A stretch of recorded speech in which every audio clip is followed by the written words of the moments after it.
Hello दोस्तों, आज जानते हैं फ्रांस की क्रांति के बारे में। 5 मई 1789 को स्टेट जनरल की बैठक वर्सलस में हुई थी। वे तुरंत एक बुनियादी मुद्दे पर विभाजित हो गए, क्या उन्हें सिर के आधार पर वोट देना चाहिए जिससे तीसरे स्टेट को लाभ मिलेगा, या स्टेट के आधार पर जिस स्थिति में राज्य के 2 विशेषाधिकार प्राप्त आदेश तीसरे को वोट से मात दे सकते हैं। 17 जून को इस कानूनी मुद्दे पर भयंकर संघर्ष ने आखिरकार तीसरे स्टेट के प्रतिनिधियों को खुद को घोषित करने के लिए मजबूर कर दिया। नेशनल असेंबली उन्होंने धमकी दी कि यदि आवश्यक हो तो वो अन्य 2 आदेशों के बिना आगे बढ़ेंगे। उन्हें कई पेरिसी पादरियों का समर्थन प्राप्त था, जिनकी संख्या चर्च के प्रतिनिधियों के बीच कुलीन उच्च पादरियों से अधिक थी। जब शाही अधिकारियों ने 20 जून को प्रतिनिधियों को उनके नियमित मीटिंग हॉल से बाहर कर दिया तो उन्होंने राजा के इंडोर टेनिस कोर्ट पर कब्जा कर लिया और शपथ ली, फ्रांस को नया संविधान मिलने तक वे तितर-बितर नहीं होंगे। इसकी शपथ राजा ने अनिच्छा से ली और कुलीनों तथा शेष पादरियों से सभा में शामिल होने का आग्रह भी किया, जिसने आधिकारिक उपाधि ग्रहण की और 9 जुलाई को उन्होंने राष्ट्रीय संविधान सभा की बैठक बुलाई। तथापि उसी समय उन्होंने इसे भंग करने के लिए सेना एकत्रित करना शुरू कर दिया। 2 महीने तक टाल-मटोल किए मामले ऐसे समय में हुए जब खाद्य आपूर्ति बनाए रखने की समस्या अपने चरम पर पहुंच गई थी। शहरों और प्रांतों में गुस्सा भड़क गया। राजा और विशेषाधिकार प्राप्त लोगों द्वारा तीसरे स्टेट को उखाड़ फेंकने की अभिजात वर्गीय साजिश की अफवाहों के कारण जुलाई 1789 का महान भय था, जब किसान लगभग आतंकित थे। पेरिस के चारों ओर सैनिकों का जामवाड़ा और नेकर के बर्खास्ते की राजधानी में विद्रोह को भड़का दिया। 14 जुलाई 1789 को पेरिस के भीड़ ने पेरिस के किले पर धावा बोल दिया। बेस्टियल शाही अत्याचारी का प्रतीक है।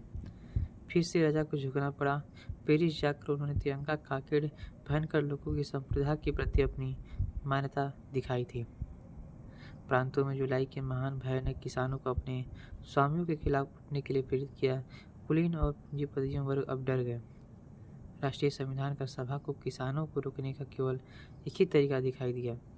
4 अगस्त 1789 की रात को इसने सामंती शासन और 10 मांस के उन्मूलन का आदेश दिया। फिर 26 अगस्त को इसने संविधान सभा को पेश किया, मानव और नागरिक के अधिकारों की घोषणा, जिसने स्वतंत्रता, समानता, संपत्ति की अवज्ञा और उत्पीड़न का प्रतिरोध करने के अधिकार को घोषणा की गई है।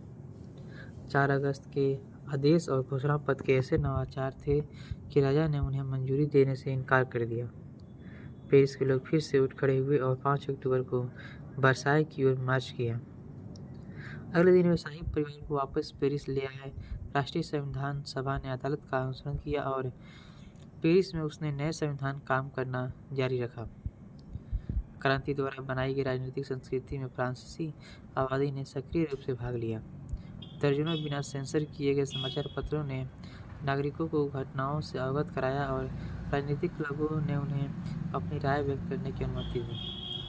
छोटे गांवों में स्वतंत्रता के पेड़ लगाने और 1790 में बेस्टिल पर हमला की पहली वर्षगांठ पर पेरिस में आयोजित फेडरेशन के उत्सव जैसे सार्वजनिक समारोह नई व्यवस्था की प्रतीकात्मक पुष्टि थी। राष्ट्रीय संविधान सभा ने सामंतवाद का उन्मूलन पूरा किया, पुराने आदेशों को दबा दिया, पुरुषों के बीच नागरिक समानता स्थापित की। कम से कम महानगरीय फ्रांस में, क्योंकि उपनिवेशों में दास प्रथा को बरकरार रखा गया था और वयस्क पुरुष आबादी के आधे से अधिक को वोट देने के योग्य बनाया। हर केवल एक छोटा अल्पसंख्यक ही डिप्टी बनने की आवश्यकता को पूरा करता था। भूमि का राष्ट्रीयकरण करने का निर्णय फ्रांस में रोमन कैथोलिक चर्च ने सार्वजनिक ऋण का भुगतान करने के लिए संपत्ति के व्यापक पुनर्निर्माण को जन्म दिया। पूंजीपति वर्ग और किसान भूस्वामी निसंदेह मुख्य लाभार्थी थे, लेकिन कुछ खेत मजदूर भी जमीन खरीदने में सक्षम थे। भूमि हस्तांतरण असाइनेस्ट की बिक्री के माध्यम से किया गया था, जो राष्ट्रीय संविधान सभा द्वारा जारी किए गए बांड थे और चर्च की भूमि के मूल्य पर गारंटीकृत थे।